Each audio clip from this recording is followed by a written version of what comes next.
Have you ever heard these words?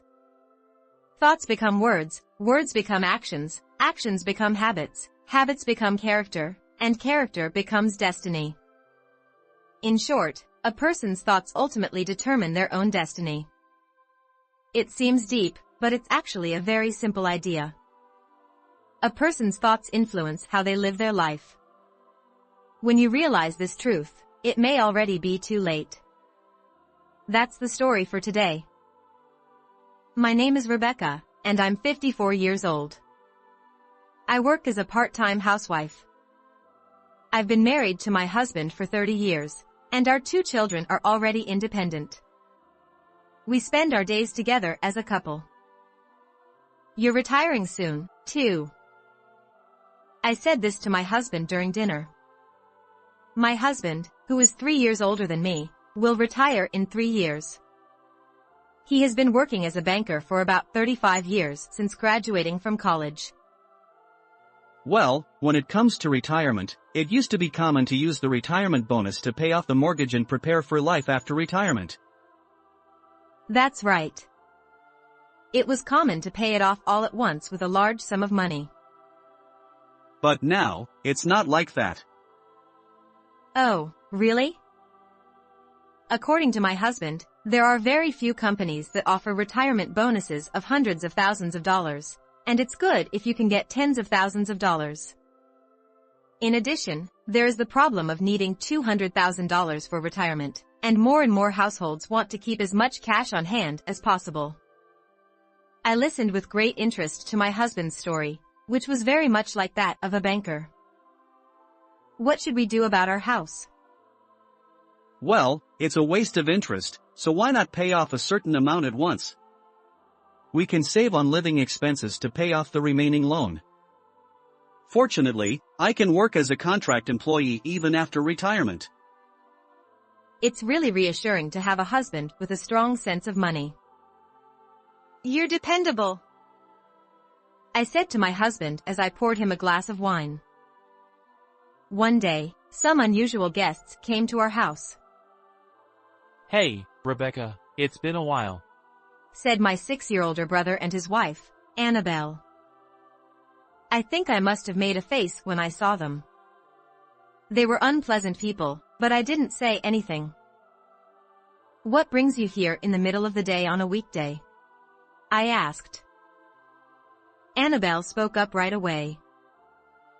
Actually, we just built a new house, so we came to get a congratulatory gift. A congratulatory gift.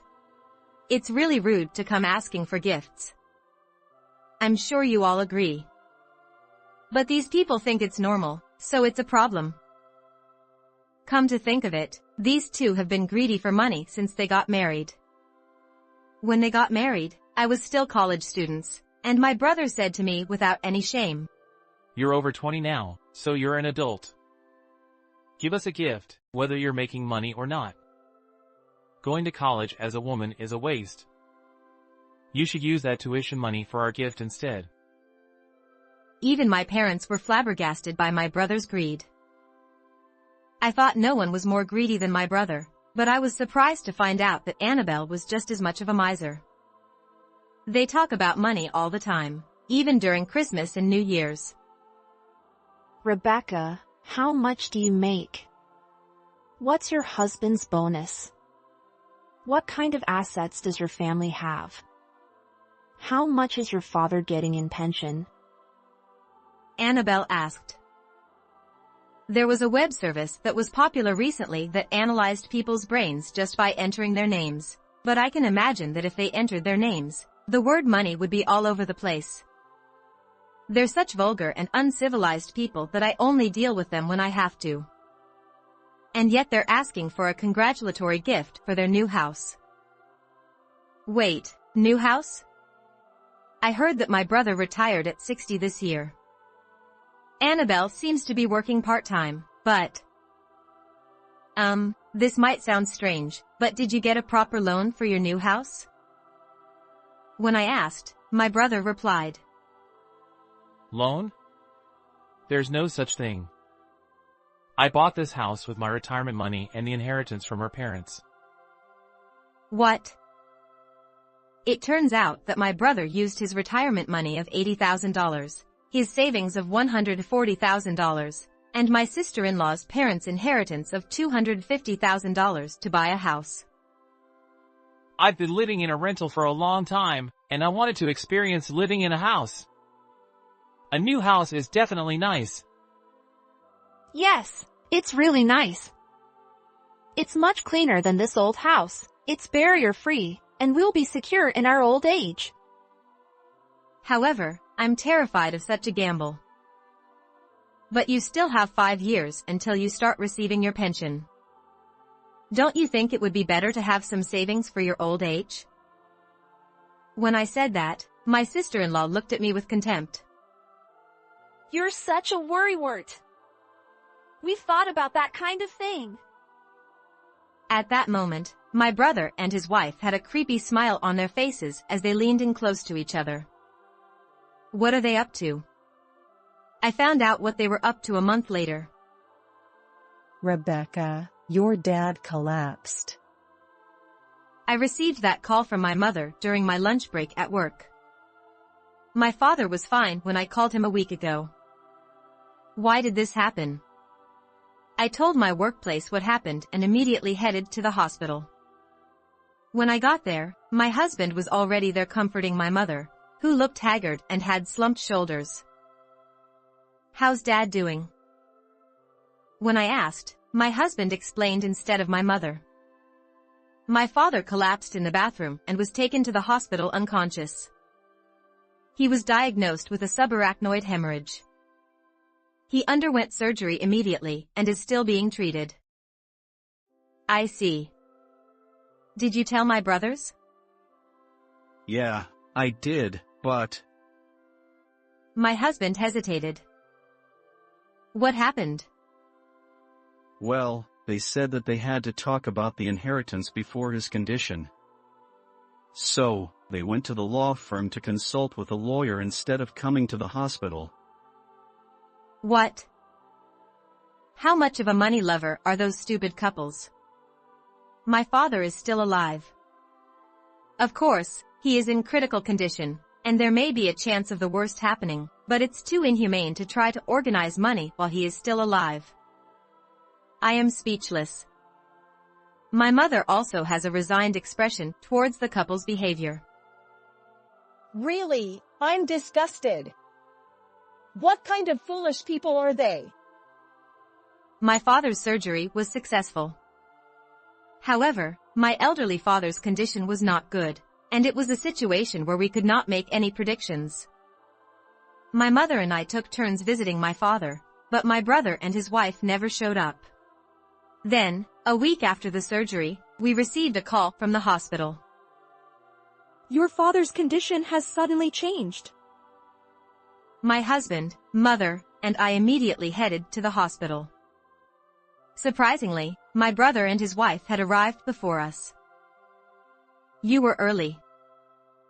When I told my brother that, he had a happy expression on his face for some reason. Well, yeah. Why would he have such an expression when his parent is in critical condition? I quickly found out the reason. Hey, what about your father's life insurance? Can you ask your mother about it? My sister-in-law whispered that to my brother in a low voice. In the quiet hospital room, her voice was clearly audible. I glared at my sister-in-law. But she looked puzzled and said, What's wrong? That stupid expression of hers made me even more angry. Then the doctor came into the room and checked on my father. I think today is the turning point. The doctor told us that with a stern expression, and my husband, mother, and I broke down in tears. Memories of my father raced through my mind like a flash. My mother was the same, holding my father's hand and calling out to him in a tearful voice. Oh. But... Finally! We finally get it! Yeah, now our retirement is secure. I heard my brother and his wife's conversation. While we were grieving, They seemed to be eagerly waiting for my father to pass away. I remembered what my brother and his wife said at that time. They were thinking about their retirement. It was about my father's inheritance. The fact that they built a new house by emptying their savings, the matter of the law firm, and this statement are all connected. My mother also seemed to realize their intentions and looked at my brother and his wife with a suddenly bleak expression. They had a hyena-like appearance, glaring at their prey and eagerly waiting for it to rot. When people go beyond the peak of anger, they say that they become calm in reverse, and it's really true. My mother seemed to share the same feelings as me, and after silently looking at my brother and his wife, Let's go outside for a moment. we left the hospital room and decided to talk in the hospital's lounge. You guys really don't know anything. My mother said this while looking at them with a look of disbelief, or rather, pity. What do you mean? My sister-in-law seemed to notice my mother's change and her expression suddenly became stiff. My brother still had a relaxed expression, but I wonder if it's only a matter of time. My mother continued. There is no inheritance that you guys can inherit. What? What do you mean, Mom? My brother's expression suddenly became tense. There is nothing to inherit. The house and land we live in are in my name, and your father has no assets. Come to think of it, I've heard of this before. My father was the type who didn't keep money. He had a habit of spending everything he had, and my mother managed all the household finances. The only money my father had was for his daily cigarette expenses. Except for his vague sense of money, he was a good husband and a good father, so my mother and father managed to get along reasonably well. My father didn't really have any assets to speak of, and if I had to say, he had only a few dollars for his cigarette expenses in the coin purse he always carried with him.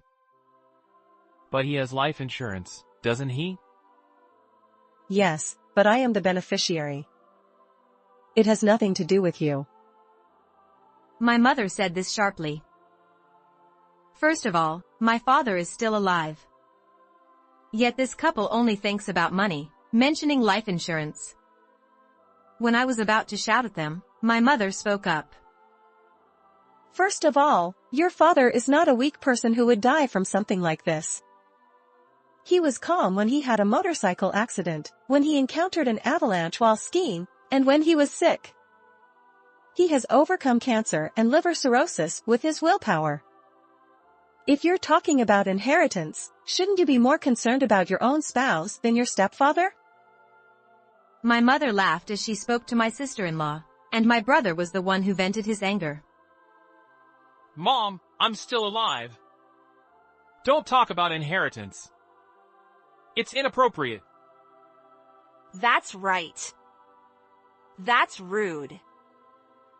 They were probably angry because they couldn't inherit anything.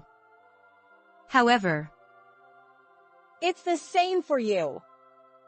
You're saying the same thing to your father now. You realize that now, don't you? You're so rude and uncivilized. they were speechless at my mother's words and had no choice but to remain silent. And there was nothing to inherit. They were just standing there, stunned. What should we do? We built a house and bought a car because I'll get the inheritance. How are we going to live from next month? We did a lot of shopping on credit last month, and we still have loans for the air conditioner and refrigerator we bought when we moved. My husband and I watched these adults in their 60s panic because they had no money. Then I quietly suggested, first of all, it's wrong to rely on money that you don't even know if you'll get. You have no planning skills. The two of them seemed to have no energy to argue with me. Then my brother spoke up. Let's sell the house. That's the only way. It seemed like a healthy idea, but my sister-in-law strongly objected. No. That house is my castle. I won't sell it. We finally got a place to live in peace, and I won't give it up because of this. Oh, if your father doesn't have an inheritance, please share your mother's inheritance. Yes, let's do that. That's a good idea. My sister-in-law said this and approached my mother. I'm still alive. My mother's outburst was so comical that I almost burst out laughing. But I had to hold it in. And my brother glanced at me. Help me. Do something. I could hear his voice in my head. At that moment, my husband, who is a banker, spoke up. Why don't you consult a financial planner? If you have no income and no savings, you're in a hopeless situation. So, I think it's appropriate to sell the house. Fortunately, there is no mortgage, so if you sell it, you can get some cash back and live on it. Selling the house. That's the only way to get out of this predicament. But my sister-in-law was persistent. That's why we won't sell the house. Absolutely not. If you're going to say that, then give us your living expenses. You're siblings, aren't you? This time, she turned her attention to us. But my husband deftly avoided it. It's impossible. I only invest in profitable ventures. My husband's words, who has been working in the loan department for many years, were convincing. Even if there was a return, I would never invest in such a couple. As we were talking like this, the doctor called my mother. Finally, the time had come. I was prepared for it. When my mother returned from the hospital room, she said, It may be bad news for you. Your father has regained consciousness. She said this while giving a cold stare at my brother and his wife. My husband and I were relieved by my mother's words and tears flowed down our cheeks. My brother and his wife no longer cared about my father's condition since they realized that they would not inherit anything. But perhaps they were trying to pretend to be his children. Dad, that's great. Yes, you're right. They said such insincere things. When my husband and I entered the hospital room after my mother, my brother and his wife followed us with innocent faces. My mother stopped them just before they entered. You guys are fine. You're making me sick with the smell of money. If you have time to visit, think about your life starting tomorrow. She said this and shooed them away like stray dogs. And she ended with this. I'll send you this message. Thoughts become words, words become actions, actions become habits, habits become character, and character becomes destiny. My brother and his wife were stunned by my mother's sudden speech. Huh. In short, your thoughts ultimately determined your destiny. Unless you change your thinking, your destiny won't change. Stop here and think carefully. Think about how foolish, ugly, and pitiful your actions are. With that, my mother closed the door to the hospital room. It was also a manifestation of my mother's determination to break away from her son.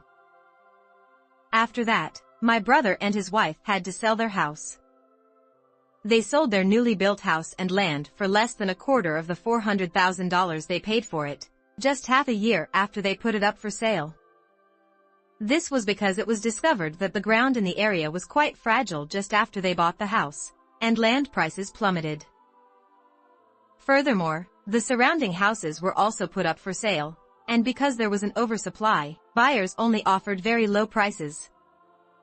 However, they had no choice but to sell the house, and they reluctantly decided to do so. The unemployed couple had only a small amount of cash left to spend their old age with. It is likely that the money will run out before they start receiving their pension in 5 years. My brother works as a day laborer to earn daily wages, and my sister-in-law works part-time. It's a ridiculous story that people self-destruct by relying on their parents' inheritance. I hope they can feel the weight of my mother's words. There are surprisingly many stories like that. In the end, when people become obsessed with money, they can't make sound judgments. A customer I had before said, "When my parents die, I'll use the inheritance to pay off my mortgage, so please set it up for 20 years. There are many people like that. It seems that there are many such people in the world. It's really a problem. Bankers seem to deal with all kinds of people, and I think it's really a tough job. There are many more stories. Well, I can't say them out loud because of confidentiality. Maybe I should let my husband be the next storyteller. He might have even more interesting stories to tell. Just kidding. How was this story? Please subscribe to the channel. See you in the next video.